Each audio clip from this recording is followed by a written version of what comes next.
Bonjour. Hello. Hola. Marhaba bikoum. Sur le fil, Le podcast d'actu de l'AFP. des nouvelles choisies pour vous sur notre fil info. Ce sont des femmes de tous âges, aux histoires amoureuses variées, mais toutes ont fait un même choix. Avoir un enfant sans partenaire, grâce à la procréation médicalement assistée, aussi appelée PMA ou AMP. En France, ces maternités solo ont gagné en visibilité depuis 2021 et l'ouverture de la PMA aux couples de femmes et aux femmes célibataires. Depuis, la demande a explosé. Mais dans les faits, l'accès à la PMA reste long et les mères solo doivent aussi surmonter les difficultés du quotidien sans partenaire à leur côté. Dans cet épisode de Sur le fil, on vous propose de les écouter pour décrypter les motivations de celles pour qui le couple n'est pas un impératif pour fonder une famille. Sur le fil. Coucou TikTok, aujourd'hui on se retrouve pour parler du parcours de PMA solo. On va revenir ensemble sur ce tout début de parcours que je suis en train d'entreprendre actuellement. Depuis quelques années, sur les réseaux sociaux, de plus en plus de femmes partagent leur expérience de maternité solo. Marion Boucard est l'une de ces mères solo.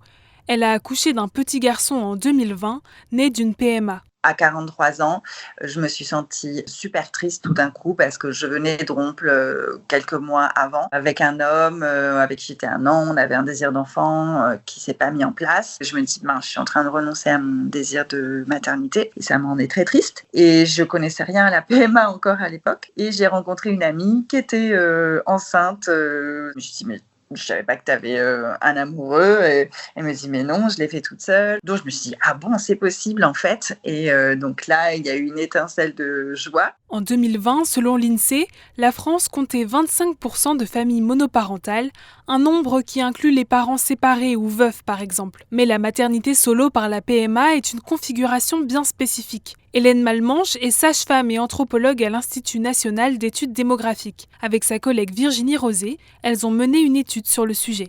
C'est la combinaison à la fois d'un statut parental unique, donc d'une seule filiation qui sera créée envers l'enfant, et le recours à un tiers donneur. Il y a vraiment cette combinaison de ces deux éléments, un seul parent, une seule mère en l'occurrence, et un donneur de sperme. Et la particularité aussi, c'est que ce sont des maternités qui sont programmées, anticipées, qui s'inscrivent vraiment dans un parcours de maternité. Donc c'est tout ça qu'on entend par maternité solo. La trajectoire majoritaire, ce sont des femmes qui sont à la fin de la trentaine, au début de la quarantaine, pour qui la maternité solo est une seconde voie. C'est-à-dire que ce n'était pas ce qu'elles avaient imaginé en premier lieu, mais elles ont une approche pragmatique de la situation qui est la leur. Ça, c'est la majorité, mais pour une fraction plus grande par rapport aux études précédentes, il y a des femmes pour qui c'est la première voie envisagée pour l'entrée en maternité, pour qui c'est la voie la plus désirable. Ce sont souvent des femmes plus jeunes. Parmi les femmes interrogées par Hélène Malmanche, beaucoup considèrent que le cadre traditionnel du couple et de la parentalité est désavantageux, sur la question du partage des tâches par exemple. Selon l'Observatoire des inégalités, les femmes consacrent plus de temps que les hommes à faire la cuisine et le ménage et à s'occuper des enfants. L'argument, c'est de dire, mais de toute façon, en couple ou solo, finalement, le résultat est un peu le même, mais un boulet au pied en moins. Ce discours-là est tout à fait nouveau par rapport à ce que l'on a connu dans les enquêtes précédentes.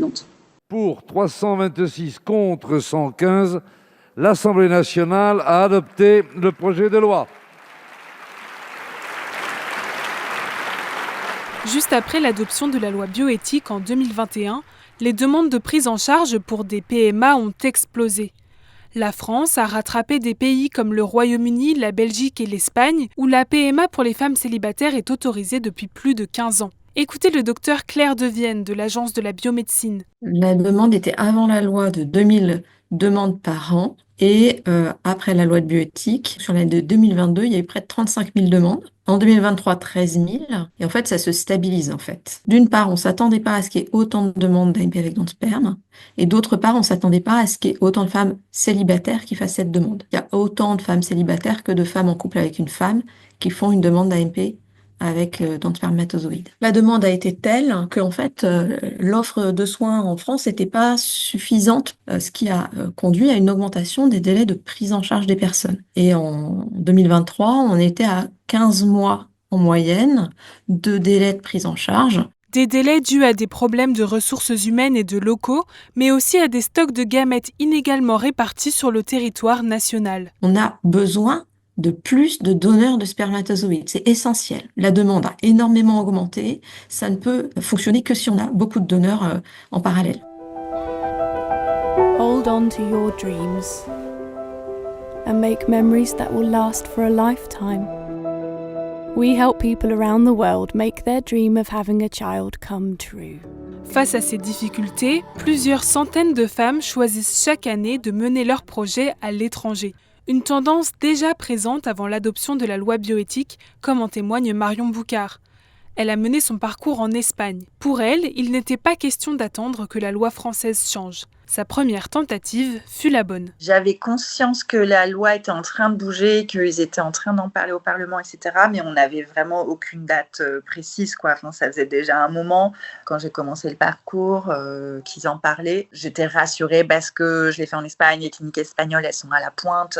Mon objectif, c'était « je veux un enfant le plus rapidement possible ». J'ai plus envie que ça traîne. Quelques mois après son accouchement, Marion Boucard a déménagé de Paris à Marseille, loin de sa famille. Elle s'est trouvée confrontée aux difficultés d'un quotidien à gérer sans partenaire. Il y a des moments durs. Les samedis, dimanches, parfois, sont difficiles parce qu'il n'y a pas la crèche, parce que moi, ma famille n'était pas là. J'avais peu d'amis à Marseille, donc j'étais contente souvent que le lundi matin arrive pour le remettre à la crèche. Pour lutter contre l'isolement, l'association Maman Solo essaie de créer une communauté de mères solo, selon sa présidente Margot Gandelon. Il y a les canaux de discussion, dont le groupe Facebook, qui vont aider à discuter, à échanger. Il y a des posts tous les jours, que ce soit sur la PMA, sur l'après, sur les livres pour représenter les divers modèles familiaux. On organise également des rencontres. On a organisé depuis 3 ans des vacances entre mamans solo. C'est souvent un petit peu difficile d'être toute seule en vacances, de pas avoir quelqu'un pour déjeuner, pour dîner, pour partager les tâches. Quand on n'a pas un partenaire ou une partenaire vers lequel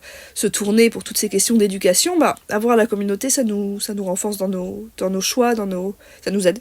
Marion Boucard a quant à elle créé un groupe WhatsApp de mères solo, devenu une association, les Joyeuses Mères. On ne fait pas un enfant toute seule, quoi. Il faut penser à avoir 2-3 personnes sur qui on peut vraiment compter en cas de coup dur.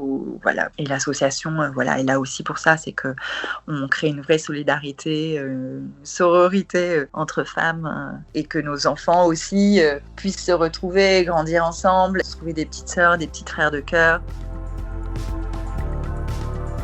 Merci de nous avoir écoutés. Sur le fil revient demain. Je suis Sarah Miansoni. Si vous avez aimé cet épisode, n'hésitez pas à vous abonner. À bientôt!